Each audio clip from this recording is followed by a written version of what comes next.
Arratsaldeon denoi, buenas tardes a todas y a todos. Y bueno, para mí es un honor y estoy súper contenta de poder presentar a Emilce Dio Bleismar, que la conozco de hace muchos años, cuando hice el máster de psicoterapia psicoanalítica en Madrid, en la Universidad de Comillas. Emilce es doctora en medicina, psiquiatra, psicoanalista, es directora de Lipsis, colabora en la Universidad Pontificia de Comillas, dedicada a la docencia posgrado tanto para psicólogas y psicólogos como para psiquiatras, y es directora del Departamento de Estudios de la Mujer. Desde hace un montón de años hace un seminario permanente sobre el desarrollo psicosexual y de la subjetividad femenina, que también tuve la suerte de poderla escuchar en el Carlos III. Y desde una perspectiva de género, para mí fue, la verdad, una revelación, y es la primera psiquiatra feminista que yo conocí, y que, pues para mí, leer El feminismo espontáneo de la histeria me hizo replantearme un montón de cosas, yo soy médica psiquiatra, vengo de un modelo pues más biomédico, y fue el principio de una deconstrucción para luego reconstruirme. Para mí es una suerte contar con ella. He escrito multitud de libros que os recomiendo, desde la sexualidad femenina, la depresión en la mujer, el feminismo espontáneo de la histeria, y el último, si no lo recuerdo más, es Mujeres tratando mujeres, también otro libro muy bueno. Y bueno, sin más, dejo la palabra a Emilce, que seguro que es una suerte poderla tener aquí con nosotras. Gracias, Emilce. Hola, hola, ¿me escuchan? Bueno, hola a todas y a todos. La verdad que cuando Marga recuerda y me dice en los años en que estuvo, yo digo, bueno, qué suerte que se acuerdan de mí después de tantos años, porque han pasado muchos. Efectivamente soy mayor, por eso he podido desarrollar tantos cursos y escribir tanto, porque soy bastante mayor. Pero bueno, aquí estoy, con muchas ganas de compartir con vosotras, y vamos a ver qué más puedo decirles en torno a este tema, porque la verdad que creo que todas nosotras desde hace tiempo, me imagino, estábamos sumergidas en el tema de la desigualdad entre los géneros, y esto de la violencia sexual es, en cierto modo, restringido, ¿no? Porque en realidad es la violencia en general, y lo sexual efectivamente cobra un importante lugar, pero no es solo esto.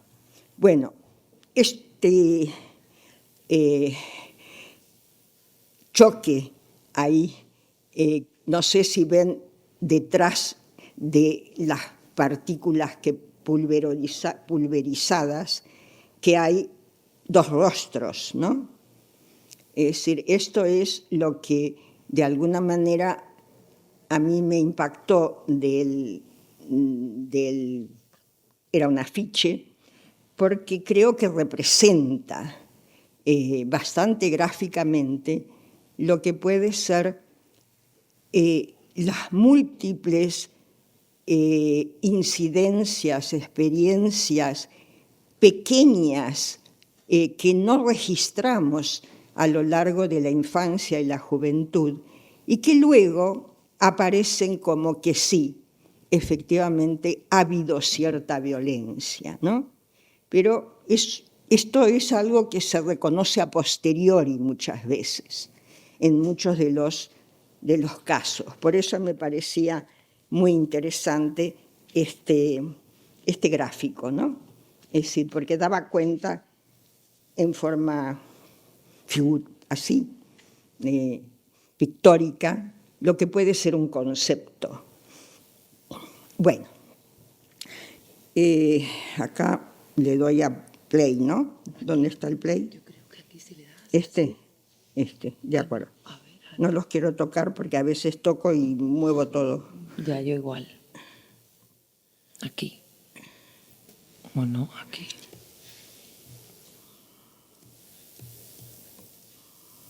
O intro. Bueno, Aquí. menos mal que no fui yo la que tocaba. Soy yo, que yo soy igual con la técnica. No funciona la flecha, no sé por qué.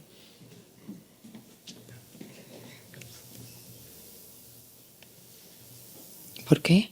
Había que clicar en el botón. Listo. Aquí Ahora ya sí. está. Vale, ya está. Ahora sí que te funciona la flecha. Bueno, Aquí. Derecha. bueno.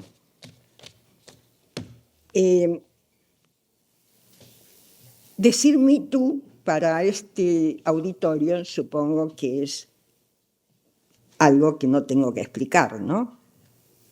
Es decir, justamente todas nosotras, las que estamos aquí, quizá todos vosotros, también los chicos, o alguien, alguna vez ha tenido esta experiencia que el cuadro quería mostrar en su microscopio, tan microscópicamente, ¿no?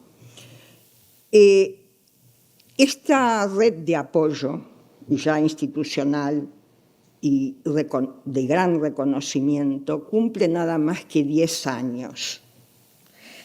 La violencia de género es de toda la vida, de manera que el que se haya podido establecer una fórmula y al mismo tiempo que esta fórmula empiece a tener mucha incidencia social es lo que a mí me parece sumamente interesante, ¿no? Todo esto, bueno, es decir, nació, ya ven, hace 10 años en forma paralela, y esto es interesante, porque España, en este sentido, ha sido bastante pionera en estos términos de relaciones entre chicas y chicos.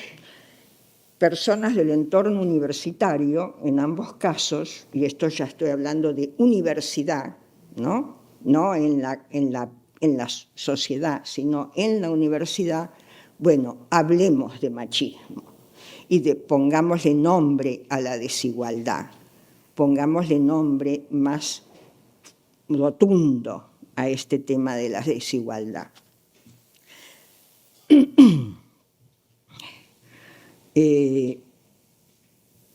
Aquí, ¿no? Voy a seguir, en este caso, a esta colega, Ángeles Carmona, de la Universidad de Barcelona, que es alguien que está muy pendiente de este tema, ya que es presidenta del Observatorio contra la Violencia Doméstica y de Género.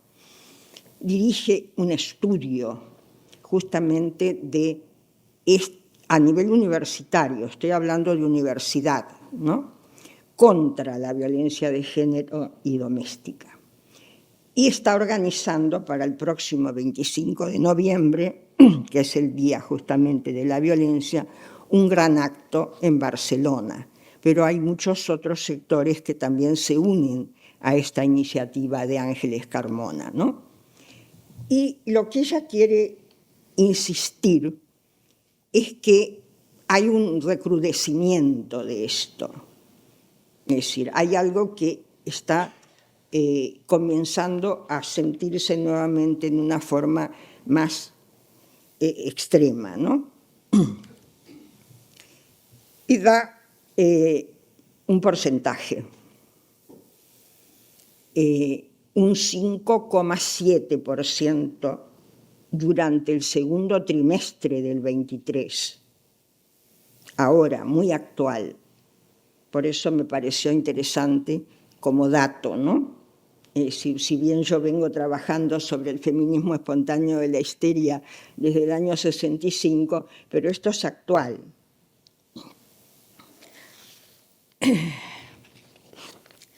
Entonces, ¿qué es lo que lo actualiza? Conocen a este señor, ¿no?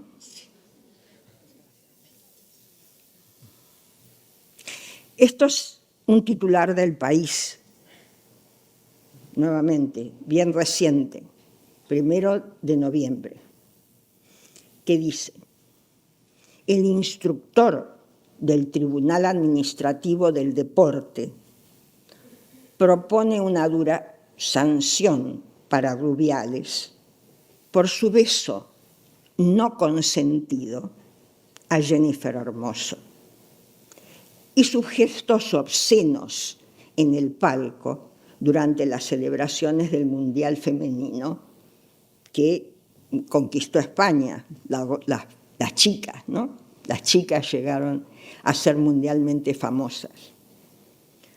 Por supuesto, Rubiales niega ante el juez las coacciones y la falta de consentimiento en el beso a Jennifer Hermoso.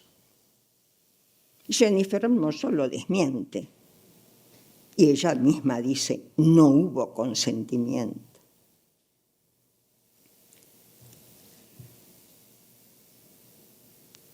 Este es el beso. ¿Puede haber habido consentimiento antes de que él le enchufara el beso, digamos, para decirlo como decimos las argentinas? Pareciera que no, ¿no? Queda claro.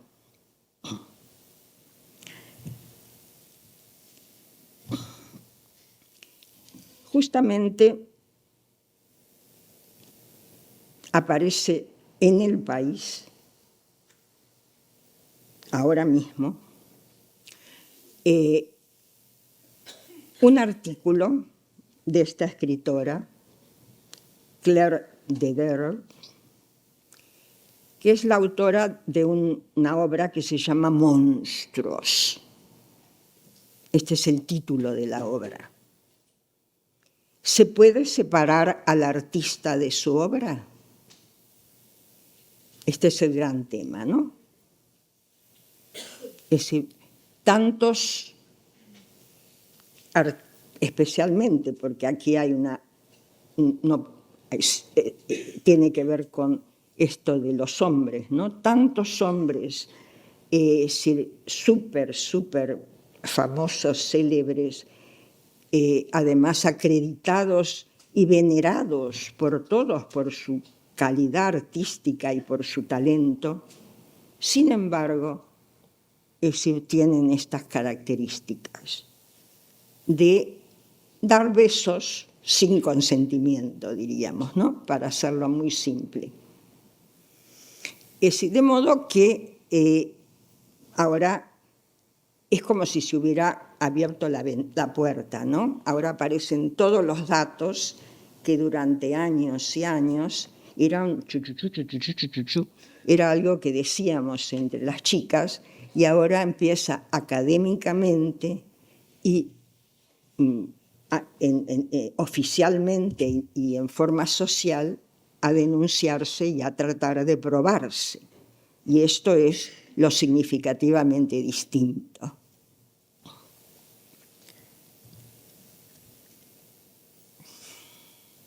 Bueno, ¿qué hace Rubiales? Lo que está documentado, ¿no? El machista de turno siempre pone, como aquí digo, su experiencia, ¿no? Bueno, fue un impulso, fue en un momento de euforia, fue porque estaba muy contento. Sí, no hay ninguna duda, nadie duda de eso. Pero uno cuando está contento, es decir, no agarra el látigo y entonces le gusta pegar porque eso lo pone, ¿no? Es decir, hay modos y modos. Entonces, la novedad es que esta vez se ha enfrentado en una sociedad que ya se está pensando en este asunto. Entonces, esto es lo importante en este momento, ¿no? Toda esta variación en la concepción sobre lo que las leyes o lo que está escrito realmente sancionan, sino por lo que se filtra como comunicación, ¿no? Y que justamente en este sentido, cuando juzgamos la ley del sí, solo sí es sí, por los resultados coercitivos, abandonamos la cuestión fundamental de toda ley, que es lo que está diciendo la ley del solo es sí, qué es lo que está mostrando, cuál es el suelo moral de estas violencias cometidas, ¿no? Esto es para, digamos, quizá darle importancia también a la fórmula, ¿no? El Me Too o solo sí es sí, porque comunican, y comunican algo que generalmente a las chicas siempre se nos dijo que, bueno, sí, son cosas de chicas, ¿no? Pero, a ver, veamos qué tiene que ver con el Código Penal esto. El tema del consentimiento. Solo sí es un consentimiento. Pero el consentimiento tiene un registro, tiene un registro social y penal. Y fíjense, la ley del solo sí entró ahora en rigor en el 2022. Recién ahora se considera el consentimiento como algo necesario y que si no está se puede penar. Solo se entenderá que hay consentimiento cuando se haya manifestado libremente mediante actos que, en atención a las circunstancias del caso, expresen de manera clara la voluntad de la persona. Imagínense que en el beso de Rubiales, ¿dónde está la claridad del consentimiento de Jennifer Hermoso, no? Bueno, estas son consideraciones que en general lo del consentimiento solo se circunscribía a la violación, al acto sexual extremo, ¿no? Por eso en el Código Penal, el artículo el 674, especifica el que para abusar de una mujer casada, que era lo que podía ser, es decir, efectivamente las chicas si no, no salían de la casa, es decir, las que salían eran mujeres casadas, ¿no? El que para abusar de una mujer casada la robara a su marido, consintiéndolo ella, sufrirá una reclusión de 2 a 6 años, sin prejuicio de que ambos sufran además la pena de adulterio si el marido los acusase. Todo esto tiene que ver con el hombre, no con la mujer. La penalización era relativa a que no hubo consentimiento y que entonces lo penalizan al hombre. ¿Qué pasaba con la mujer? Quedaba de lado, ¿no?, el tema. Bueno, no sé si me explico bien en términos de cómo funciona la realidad de la desigualdad a todo nivel, ¿no? Entonces, esta es la paradoja. En casos de coerción sexual de cualquier tipo. ¿Acaso deberíamos sostener que si una mujer es sometida a una violación, ¿no?, al tema de la agresión sexual en sí, hay indefectiblemente un sí detrás?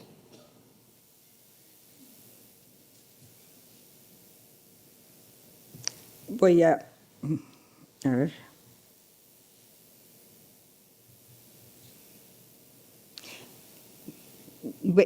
Después vuelvo. Quería centrarme en un artículo de Freud de 1925 que se titula La negación.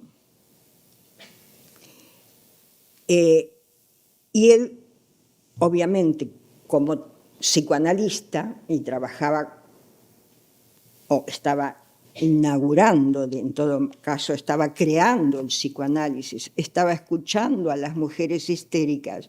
Claro, él observaba que detrás del no de las mujeres histéricas había un sí, porque había una seducción de parte de la mujer histérica.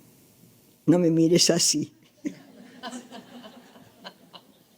No es que yo crea esto actualmente, pero les digo de dónde, por dónde aparece esto de que hay una paradoja, ¿no? ¿Por qué se les ocurre a los prelados y a la gente que está en el derecho entender esto que detrás del no indefectiblemente hay un sí? ¿De dónde surge esto? También surge de Freud, desgraciadamente, porque entienden este artículo de Freud sobre la negación como algo no de alguien que observa efectivamente un cuadro muy específico en el siglo XX y no en el XXI, sino que lo entienden como que esto es la generalidad, ¿no? Detrás de todo no de una mujer hay un sí. Hay un sí, y esto es lo que yo trato de convencer cuando me citan para este tipo de cosas, no en este ámbito y en este auditorio, sino en otros que están justamente discutiendo este tema. Entonces, esto es el tema. ¿A qué se refirió Freud? ¿No? Freud se refirió a algo que él descubría, que era el inconsciente, ¿no? Estamos en 1925. Freud descubría por primera vez aquello que no era solamente la conciencia, lo que la reflexión y los aspectos absolutamente posibles de mantener en un discurso, sino que él descubría que detrás del discurso, que los lapsus, que todo esto mostraban un otro lugar, y en ese otro lugar había un sí. Pero esto no se puede trasladar ahora a la ley solo sí es sí. Este es el problema ahora con los restos del psicoanálisis que perturban esta situación y que muchas veces me convocan para ver qué pienso yo de este tema, porque efectivamente creo que hay un gran lío, ¿no?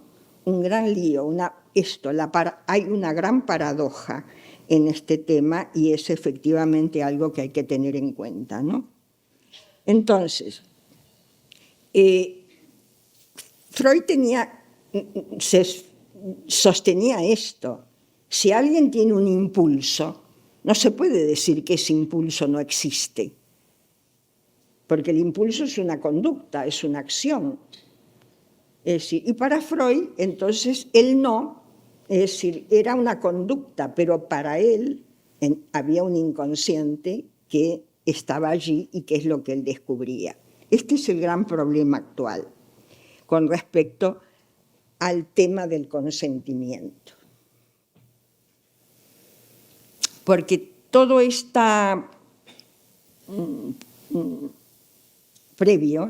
previo, es para tratar el gran tema, que es el tema del consentimiento. Y tenemos que entender que en el consentimiento hay esto, ¿no? Una construcción psíquica con participación inconsciente. Pero al mismo tiempo es una acción.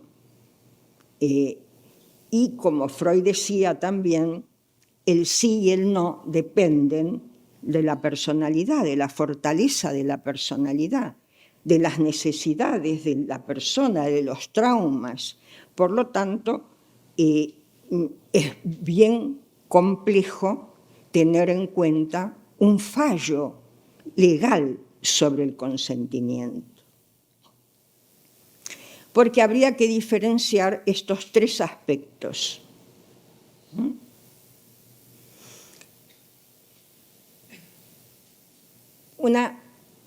Un juego amoroso, un coqueteo, un tanteo, como se dice, ¿no? Una seducción, hay una trama, hay una ida y vuelta, hay una interacción. ¿Quién empieza? ¿Quién sigue? ¿Quién continúa? ¿Quién termina? Este es el gran tema muchas veces, ¿no? Pero esto es lo que hay que tener en cuenta. Hay que diferenciar el consentimiento histérico, o sea, cuando efectivamente aquello que Freud y que actualmente está estipulado en los tratados de psiquiatría como histeria, efectivamente incluyen una cierta disociación en la conciencia que puede permitir que se diga no cuando es un sí. Pero habría que hacer un diagnóstico psiquiátrico. Y el tema del consentimiento naturalizado, ¿no? ¿Qué quiere decir esto del consentimiento naturalizado? Y esto es lo que quisiera darles un ejemplo, ¿no? Del consentimiento naturalizado. Si lo tengo acá, no sé si lo tengo acá o no. No, no lo tengo acá. Es el... un segundito. Y con el tema de la... que casi no llego por el avión.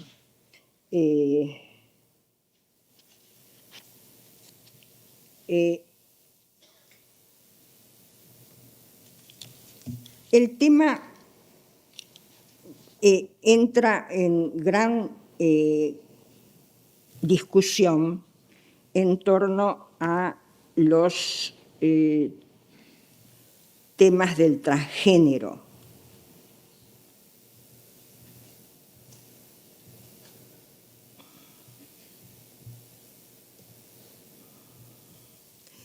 En términos de muchos casos de abuso y violencia sexual en personas transgénero. No sé si tienen alguna experiencia en esto.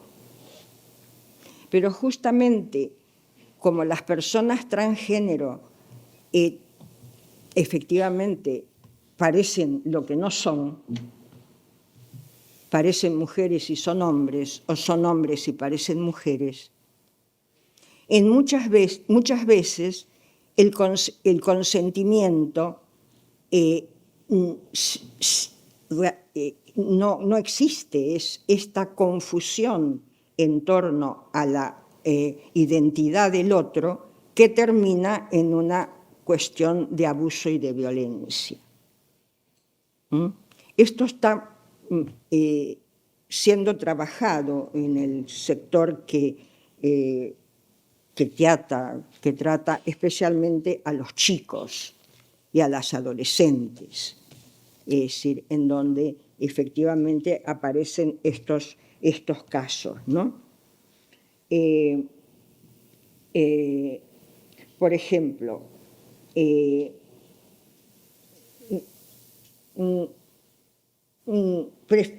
empiezan de pequeños, ¿no?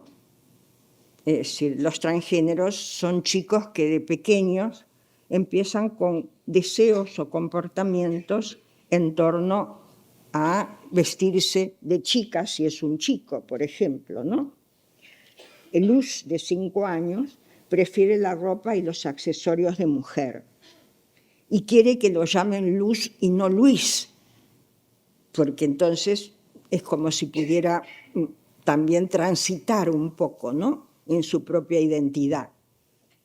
Es decir,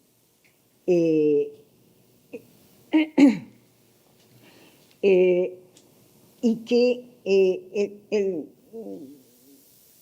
estaba siendo intimidado justamente porque como varón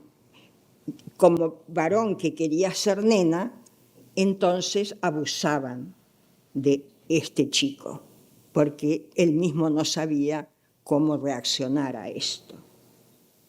Entonces, esto es lo que se denomina consentimiento naturalizado, que es una fórmula muy extrafalaria, pero esto es lo que observamos en la literatura. Y se refieren justamente que está naturalizado algo que no es natural, que efectivamente hay algo del orden de una alteración en la identidad del propio protagonista y que los otros también entran en la confusión, ¿no? Bueno, entonces, yo creo que... Este es el punto. El consentimiento, entonces, es todo un capítulo, tanto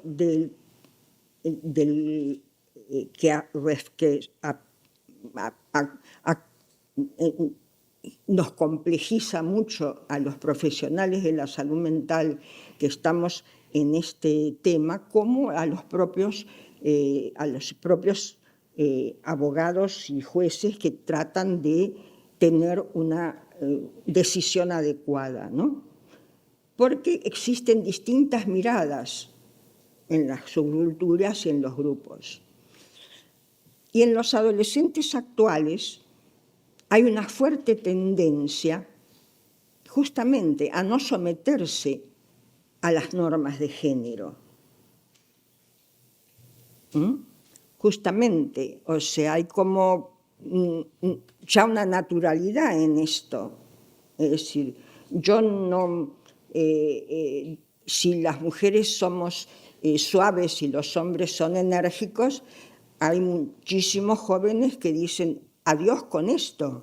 Yo también soy un chico suave que quiero ser tranquilo y no quiero por qué andar a los puñetazos, ¿verdad?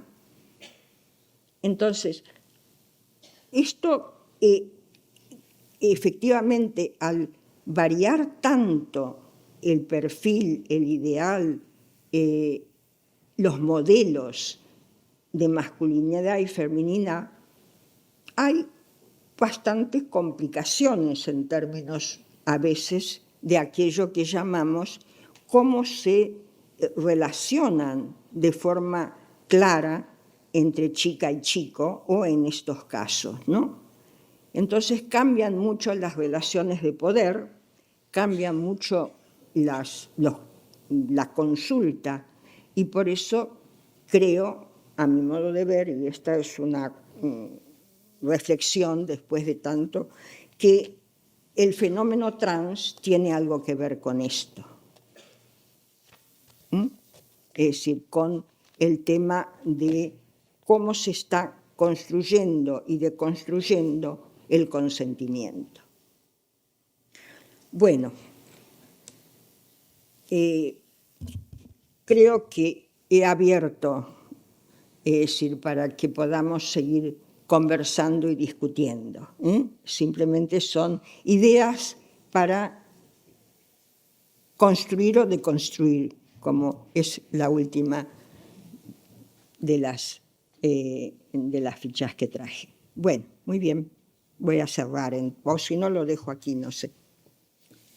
Muchísimas gracias. No sé si alguien quiere comentar algo o preguntar algo, o se anima, o igual empiezo yo y te comento algo sobre Sí, la idea. por supuesto. Cuando has hablado Encantada. del fenómeno trans, a mí se me ha ocurrido que siempre tienen problemas las mujeres trans. Las mujeres trans que biológicamente son hombres, pero me estoy acordando de, no sé si es una escritora argentina, Camila Sosa, que tiene un libro que se llama Las malas, que habla que cuando ella le dijo a su padre que que se sentía una niña y que se vestía de niña y su padre le dijo: vas a acabar muerta en una cuneta y de puta. Y efectivamente acabó ella en la universidad prostituyéndose, porque para las mujeres trans es mucho más difícil el camino.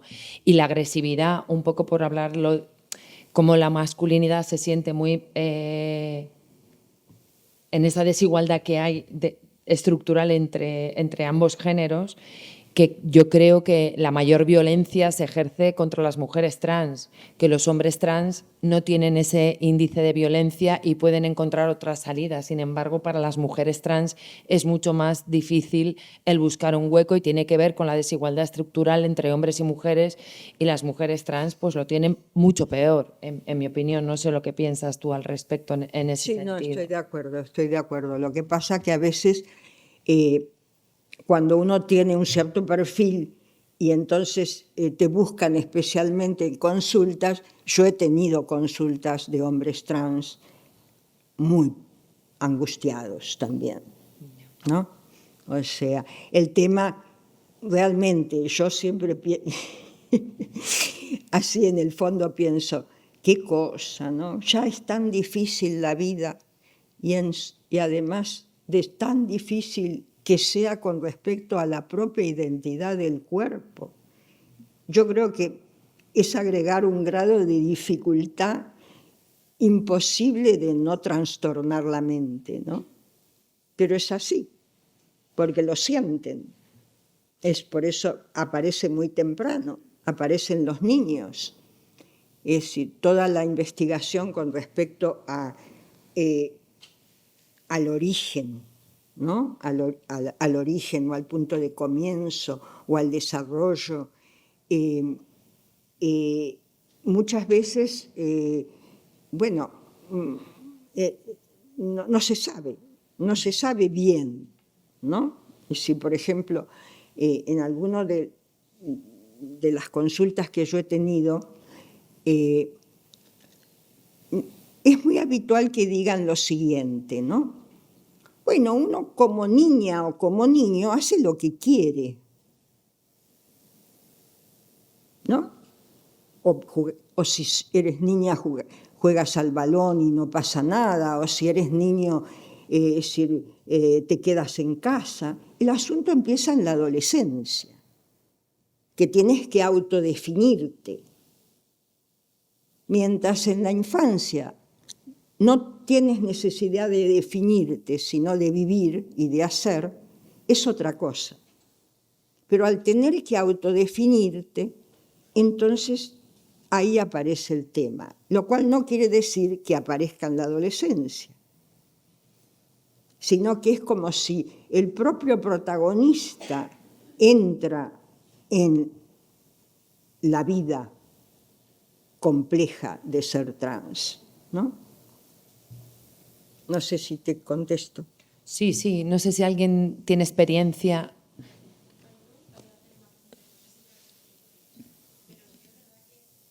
Ponte de pie, por favor, así te escucho mejor. Perdóname. O un micrófono, no sé, o...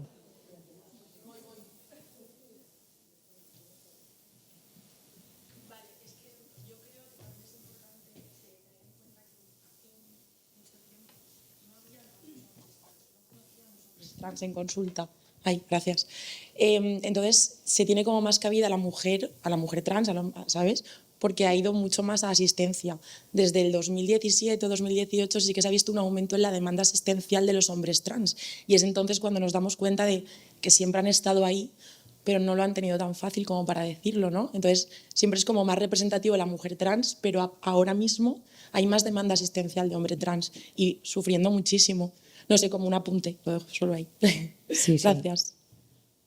Sí, es cierto eso, que hay un aumento de hombres trans, que también podríamos hacer una reflexión que debe ser también igual que la prevalencia de los trastornos de conducta alimentaria, que han aumentado un montón, que es también un proceso de transformación corporal, y podríamos decir, ¿qué pasa? Que ser una mujer es tan, o sea, quiero decir, sin entrar ahí, pero que hace que de repente haya tanto hombre trans y tanto trastorno de conducta alimentaria en no ser una mujer, porque ser una mujer sigue siendo una situación de desigualdad estructural que nos coloca y pone encima de la mesa, que tiene que ver con lo social y con la sociedad que estamos construyendo y las redes sociales en las que el cuerpo desaparece. Santiago Alba Rico, que es un filósofo, tiene un libro que es Ser o no ser cuerpo, que es súper interesante, sobre qué es más real, una foto o un selfie. O sea, llega un momento en que hay una negación de todo lo corporal que igual tiene algo que ver con todo ese tema, pero bueno, perdón.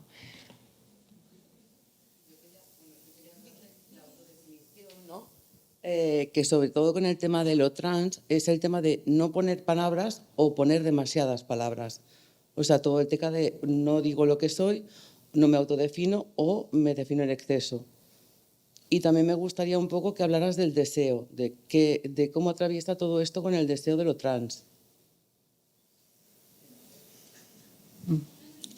Bueno, Vale. se ha convertido la charla en una charla sobre la transexualidad y los hombres que quieren ser mujeres, ¿no? Las mujeres trans también. A ver, es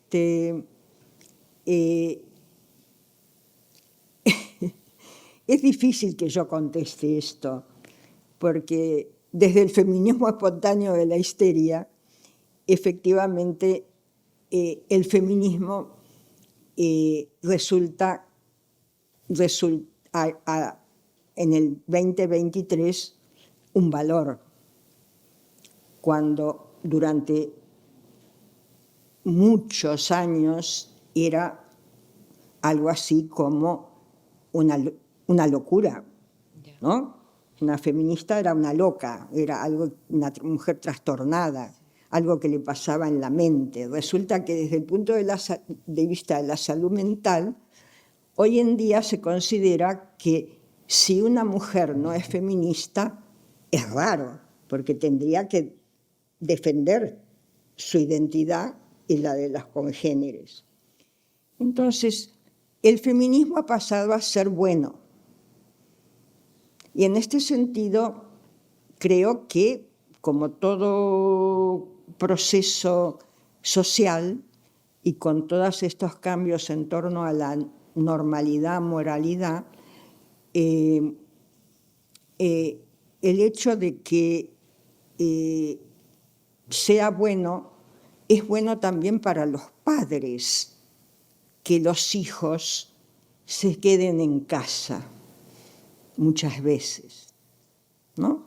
Esto en algunos sectores se ve, que hay que favorece este hecho de que el hombre no quiera ser del todo masculino, irse a la guerra, irse muy lejos, porque eso es abandonar a la familia, es abandonar a la madre, es abandonar a la casa. Y entonces hay como una tendencia a que haya una mayor tendencia ¿no? A una feminización en la transexualidad. Pero son comentarios, estamos en un proceso muy joven y tenemos muchas opiniones. Por lo tanto, cuando me hacéis esta pregunta, ¿qué pensáis, por ejemplo, de esto? Tú que hacías la pregunta, ¿no? Por favor, si no, yo no escucho, estoy un poco sorda.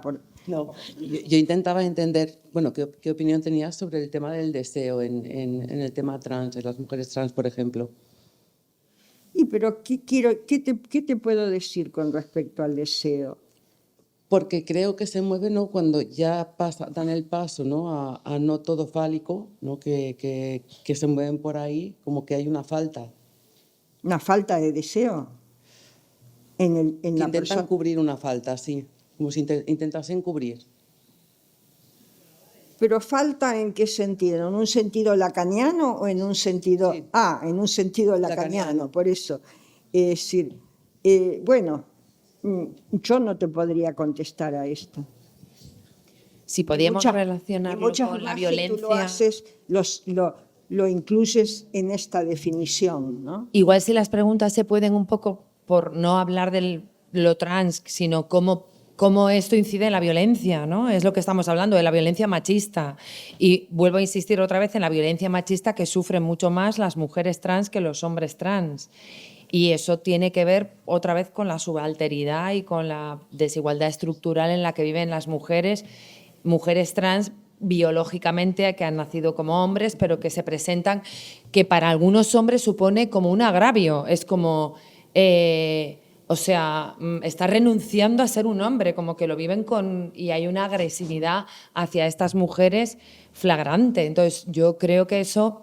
Igual también, no digo que no lo haya, pero lo que trasciende en los medios de comunicación, o si veis la charla de Camila Sosa en TED Talks, tiene un libro, es buenísimo, ella es una actriz de culto ahora en Argentina, es de Córdoba, pero cómo narra cómo es la vida de las mujeres trans, es una vida muy dura, muy difícil y muy en los márgenes, muy en los márgenes de la sociedad, y tiene que ver con que, por un lado, por el día las denostan, pero por la noche las buscan también, que habrá que ver un poco qué hay ahí con el tema de lo del deseo, pero hay una agresividad evidente y las asesinan. O sea, quiero decir que asesinatos de mujeres trans en Latinoamérica, en Honduras, con Médicos Mundi, era una barbaridad. O sea, que era peligroso con el tema de la pandemia salir una mujer trans a la calle porque te mataban. Literalmente es que te asesinan. O sea, que es un odio, una atroz hacia este tipo de mujeres. Perdón. Un minutito, volviendo a lo del deseo, ¿no? Que es... en la subjetividad femenina, ¿qué tiene que ver con todo esto, la cuestión trans, las identidades, el tema de que... El micrófono, por favor. ¿Dónde está el señor del micrófono?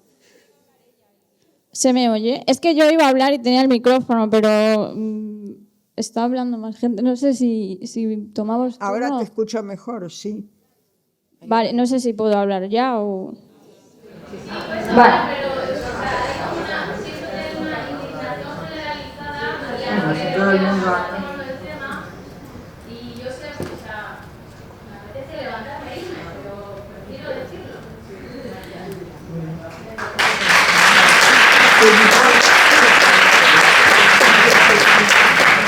Sí, yo voy a decir un poco lo mismo, ¿no?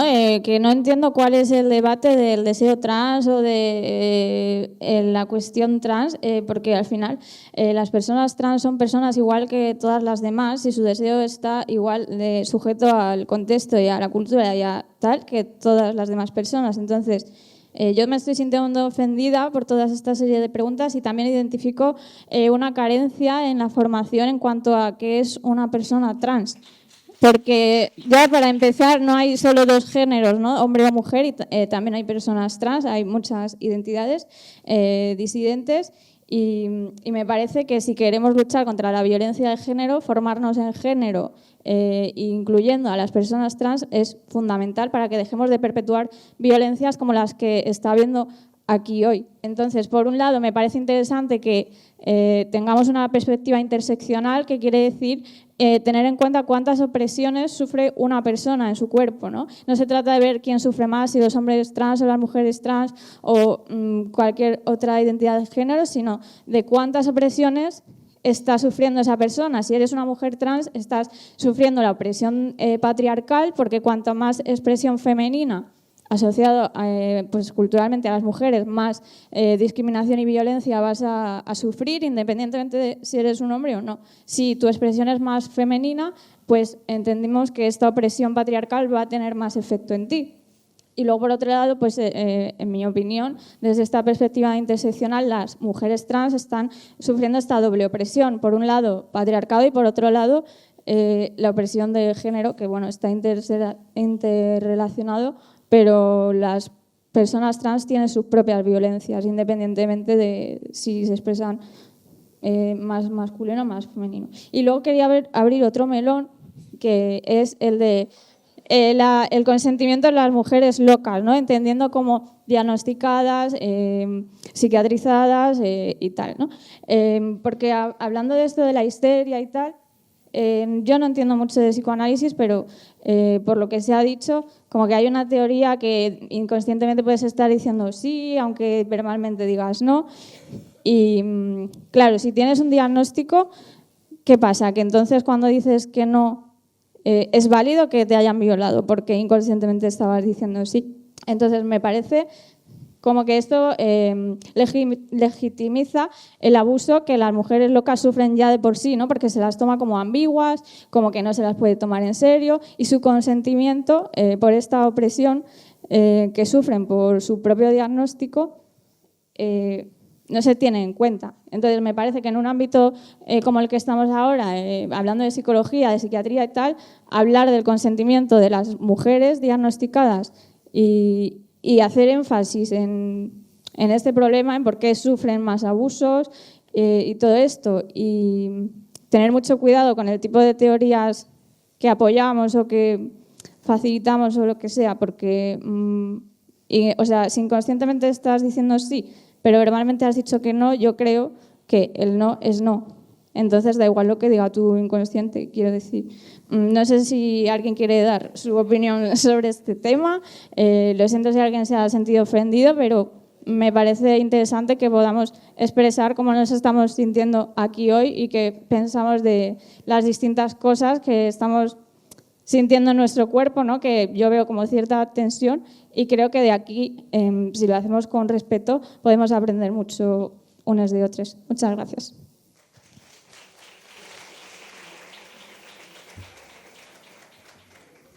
Muchas gracias, es decir, porque como yo pedí opinión, sí, efectivamente la diste y encantada de escucharte. Con respecto al deseo, ¿no? Que aparece como si el deseo fuera algo muy de origen o inconsciente.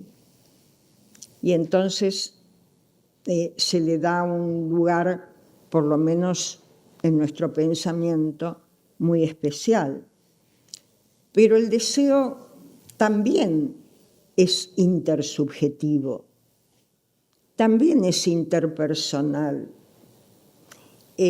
también, y básicamente es así, las experiencias actuales en neurociencia y en la descripción muy pormenorizada de la relación temprana, filmada, grabada entre la madre y la criatura, muestran permanentemente la construcción del deseo, y no que el deseo sea algo absolutamente propio de la criatura, ¿no? Sino que desde el comienzo ya hay esta imbricación. Entonces, como les ha tomado cuerpo el tema de la transexualidad, yo preguntaría, ¿por qué es un tema actual?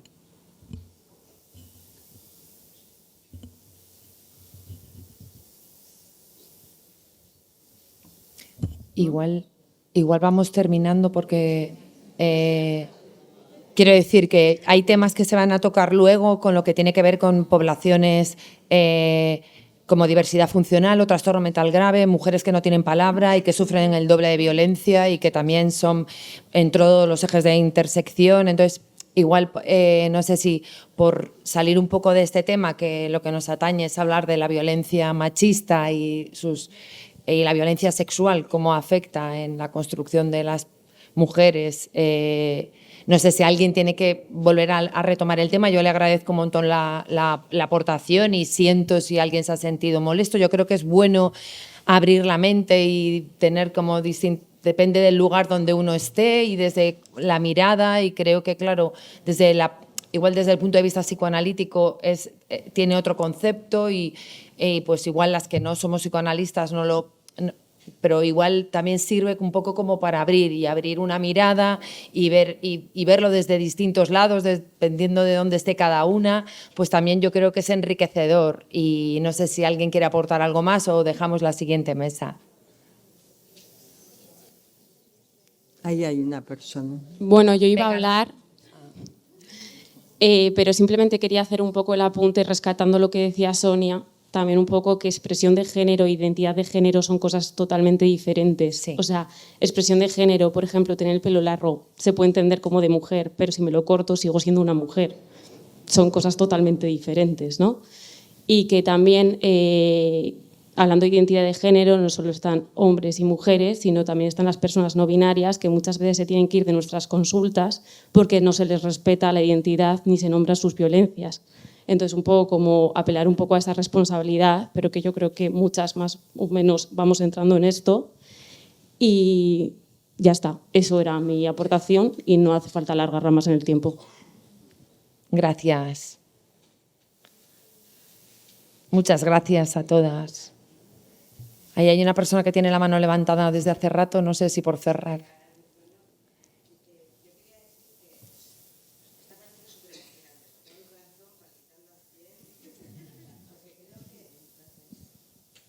Porque creo que un poco el principio, el inicio de esta ponencia, ¿no?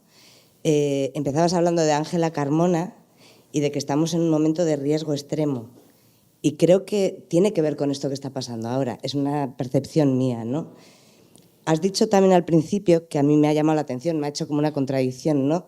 Con lo del Me Too, como que se está facilitando que ahora se hable más entre las universitarias, ¿no? Sobre estos temas.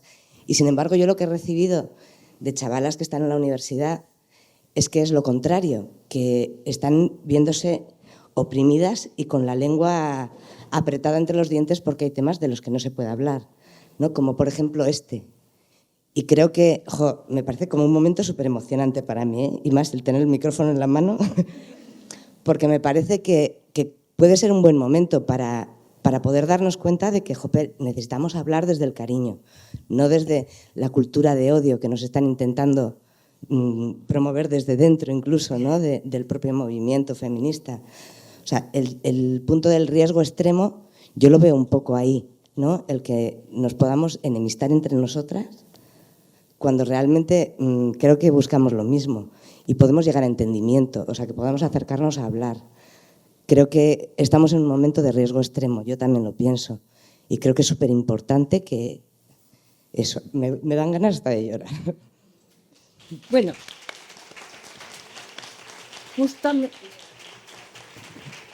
justamente estoy de acuerdo y creo que tenemos que aplaudirnos y aplaudir este momento. Justamente el hecho de que Luis Rubiales ha sido imputado. Y esto es una novedad. Es decir, el presidente de la Federación de Fútbol imputado por un acto con respecto a una jugadora. En otro momento esto hubiera sido, ni se hubiera tenido en cuenta.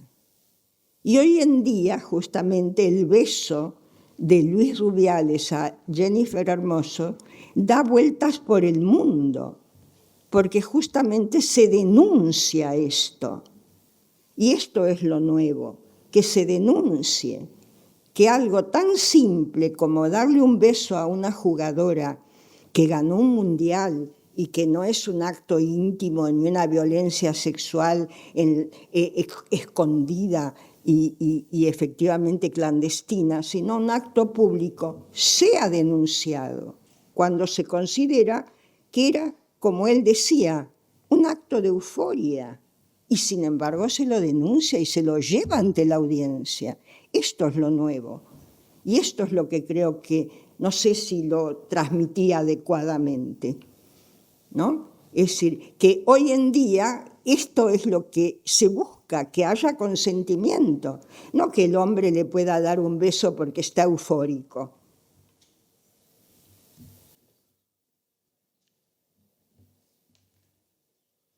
Pues muchísimas gracias a todas por vuestras aportaciones. Bueno.